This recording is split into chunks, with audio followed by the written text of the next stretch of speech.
हमने आपको बताया कि जो फैराडे ने नियम दिया कि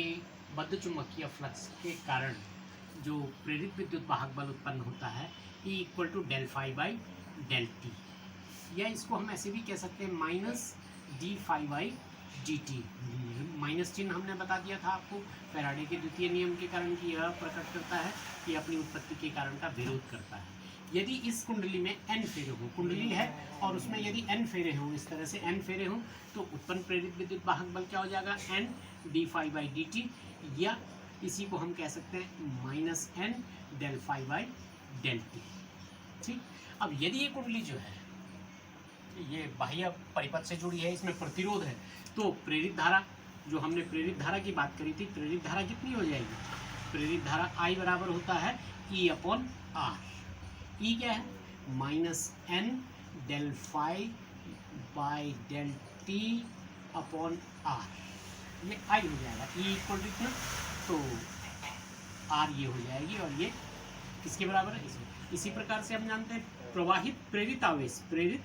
आवेश, जो आवेश प्रवाहित होगा इसमें आवेश I बराबर होता है, हम जानते हैं Q बराबर आई टी, I बराबर Q by T, Q by T, तो Q इज इक्वल टू हो जाएगा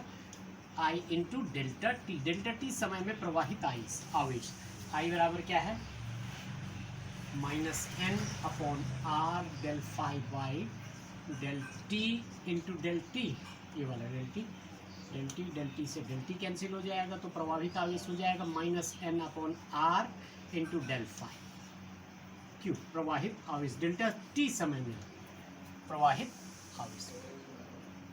अब हम नया चैप्टर पढ़ेंगे, एक समान चुंबकीय क्षेत्र में गतिमान। एक समान चुंबकीय क्षेत्र ये है, एक समान, इसकी दिशा हम ये मान सकते हैं इस दीवार की ओर है, और इस पर गतिमान रेखीय चालक, एक लंबा चालक है, रेखीय चालक है, ये इस दिशा में गतिमान है के कारण इसके सिरों, इस चालक के सिरों पर उत्पन्न विभवांतर। जब एक समान चुंबकीय क्षेत्र में कोई चालक चुंबकीय क्षेत्र के लंबवत गति करता है तो इसके सिरों पर एक विभवांतर स्थापित हो जाता है, उसकी हम कैलकुलेशन करेंगे। देखिए, यदि ये चालक है जिसकी लंबाई L है, और इस पर ये चुंबकीय क्षेत्र की हमने दिशा बताई अंदर की ओर है, और ये इस दिशा में गतिमान है,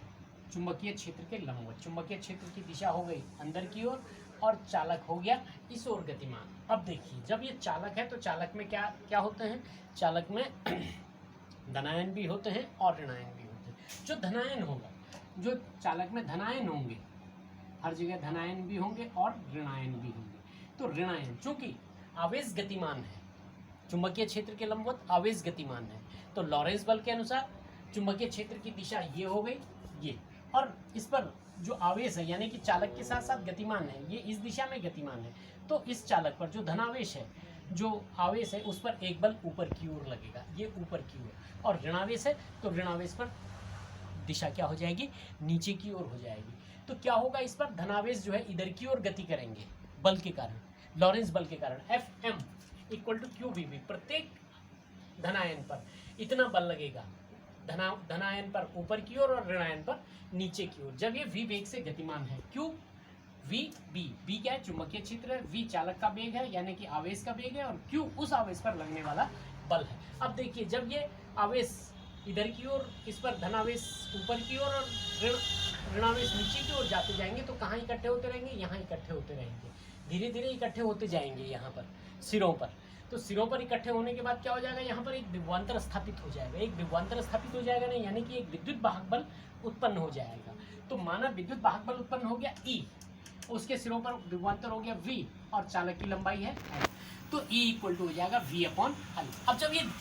इकट्ठा होता रहेगा तो आवेश के इकट्ठे होने पर क्या लगेगा, एक बल लगेगा, विद्युत बल लगेगा, F equal to Q into E, F equal to Q into E. पहले चैप्टर में हम पढ़ चुके हैं कि चुंबकीय विद्युत क्षेत्र में किसी आवेश पर लगने वाला बल। अब जो यहाँ पर विद्युत क्षेत्र स्थापित हो गया, वो नए आवेशों पर जो धनावेश है या जो ऋणावेश है उन पर क्या लगाना शुरू कर देगा, बल लगाना शुरू कर देगा, प्रतिकर्षण बल। ये नहीं चाहेगा कि अब और बल यहाँ पर आए, लेकिन जब तक Fm ज़्यादा होगा,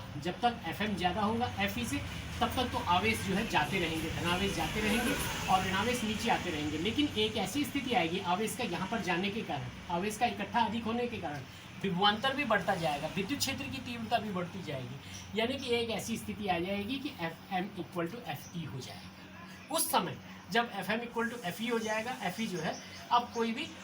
एफ एम क्या कर रहा है, इसको ऊपर भेज रहा है, एफ ई क्या कर रहा है, उसको रोक रहा है, तो ऐसी स्थिति में कोई भी आवेश अब ऊपर नहीं जाएगा। तो ऐसी स्थिति में F M equal to F E हो जाएगा। तो एफ एम का मान है क्यू वी बी और एफ ई बोलेंगे इसको, एफ ई बोलेंगे, और एफ ई का मान होता है क्यू ई के बराबर, क्यू बी भी बराबर ई क्यू, ई की जगह ई को क्या लिख सकते हैं हम, ये एफ ई बराबर ई क्यू, और ई बराबर हम लिख सकते हैं वी अपॉन एल, ई बराबर वी अपॉन एल हो गया, ये क्यू इसकी जगह है, तो वी क्यू से क्यू कैंसिल हो जाएगा, तो वी इक्वल टू, ये क्या है, विभवांतर है, ये क्या है, विभवांतर, विभवांतर बटे दूरी, विभवांतर बटे दूरी, कितने बीच की दूरी है ये, तो ये विभवांतर है, तो v इक्वल टू, ये v यहीं रहेगा, q से q कट गया, l इधर चलाया जाएगा, b v l, तो v इक्वल टू जो इसके सिरों पर जो विभवांतर हो जाएगा वो b इंटू वी बेग इंटू l चालक की लंबाई, यानी कि सिरों पर विभवांतर, सिरों पर विभवांतर, विभवांतर कितना हो जाएगा, बराबर हो जाएगा चुंबकीय क्षेत्र का मान, चुंबकीय क्षेत्र की तीव्रता गुणा गया बेग किसका, चालक का बेग इंटू चालक की लंबाई, चालक की लंबाई, बस।